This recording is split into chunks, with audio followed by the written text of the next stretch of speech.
Okay guys, going to try and beat the sun with my cooking video today. So I need some of these lovely dwarf French beans, and these are Maasai.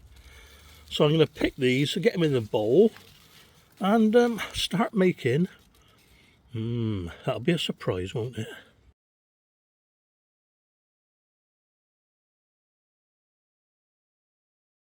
Alright guys, good morning, and it is an early start for me today. It's 8 o'clock in the morning. I didn't know that time existed since I retired. I'm trying to beat the sun because the sun keeps washing out the videos, and I can almost compensate for it, but I'm not going to try in this case. I want to get this done. We're making a French bean chutney. Not quite sure what I'm going to call it yet, but the reason I'm making it is one of my viewers, Little Miss Crafty, said to me on my runner bean chutney comment, can I use green beans? And I thought, yes, you can. And I've never done a video on that. So thank you very much, Little Miss Crafty. Here we go.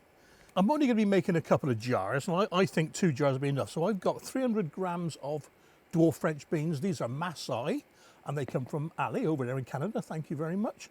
A couple of onions, medium size, cornflour, light brown sugar, mustard powder, turmeric, and I'm going to go and get some salt because we're going to get this water boiling, get the beans trimmed, and get them tender.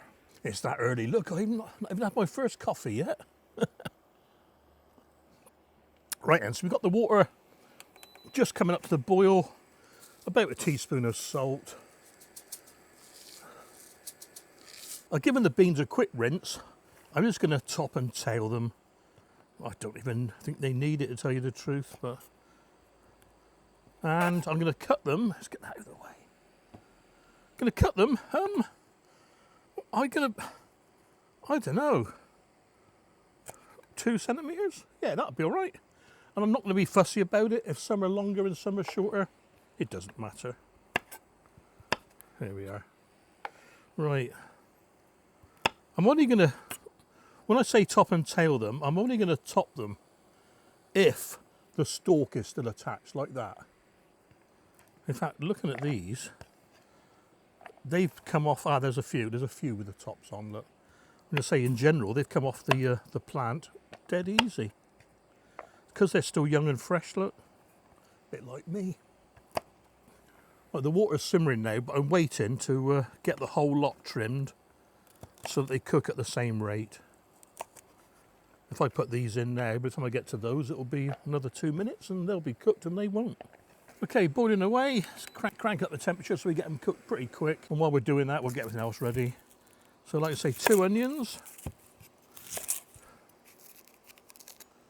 These are Stuttgarter out of my front garden. And you can tell how fresh these are because they're really, really juicy.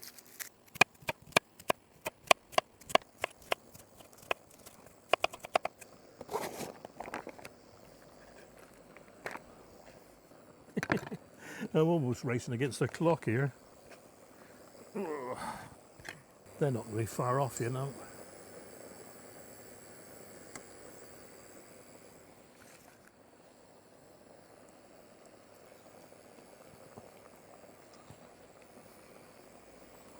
I'm going to leave it at that, you know. Another minute. The time it took me to chop those onions, that is plenty long enough for putting on a dinner plate, but I'm going to give it another minute. Pouring away from myself, you'll notice. As usual, I forgot something, apple cider vinegar. So we're going to get the pan up to the heat again and cook the onions in half of the apple cider vinegar. I'm using 250 ml initially, but we'll see how it goes. 125 for the onions. Okay, while that's boiling, that is very sharp smell. We're going to make up the cornflour slurry. 1 tablespoon of cornflour, half teaspoon of turmeric, half teaspoon of, and I'm using English mustard for this one. Other mustards are available for a milder taste. In fact, I'm going to put a little bit more in. Mix that up to a slurry with a little bit of vinegar. In fact, guys, I'm a bit stupid really, aren't I? I'll do it in there. That's what you get for rushing around in the morning.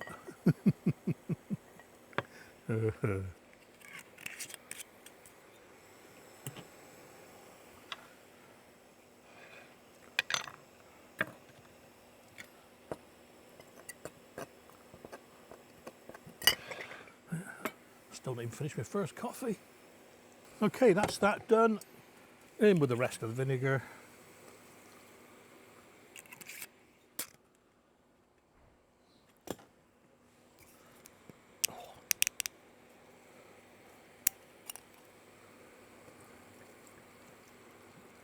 Should do it.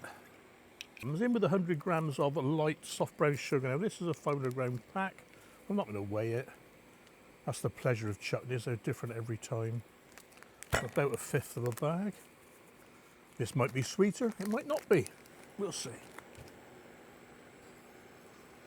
Let's get that dissolved in. In fact, that's dissolved straight away. In with the beans and in with the slurry.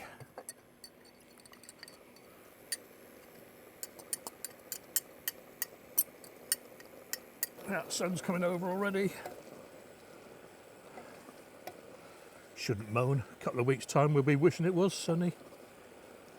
We'll boil this for about 10 minutes. Let's go and grab the jar and the jars and funnel, etc. There we are. That's thickened up nicely now. Look, that'll do. Time to jar up. I think I'll get 2 jars out of this. We'll see. Soon find out. If not, go and grab a small jar.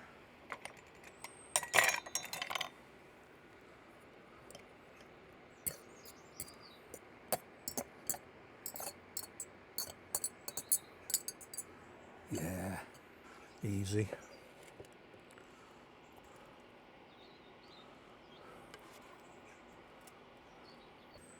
Okay, quick wipe round the top. On with the lid. And I'm going to give it a little, get rid of the air bubbles.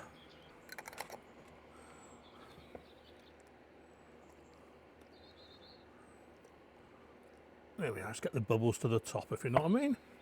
God, it's getting close. Well,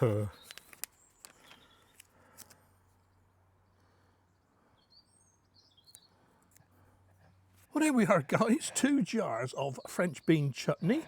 Thank you very much, Little Miss Crafty. Great idea. It'll thicken up a little bit in the jar. It's a little bit runny still, but it'll thicken up as it cools down. It'll keep for 9 to 12 months. If it's anything like my other chutneys, once opened, in the fridge, use it within 2 or 3 weeks. If anyone's got any ideas, give me a shout. I'm always willing to try something different. Right then, guys, that's all done before 9 o'clock in the morning. What am I going to do now? I'll tell you what I could have called this. Look at the date on there, if you can see it, 12th of August. I could have called this Eclipse Chutney, couldn't I? I'll be watching that later on tonight. Right, take care, guys. Catch you on the next recipe. Well, there we are then, guys. Just a couple of hours later, and that has set lovely, look. Fantastic.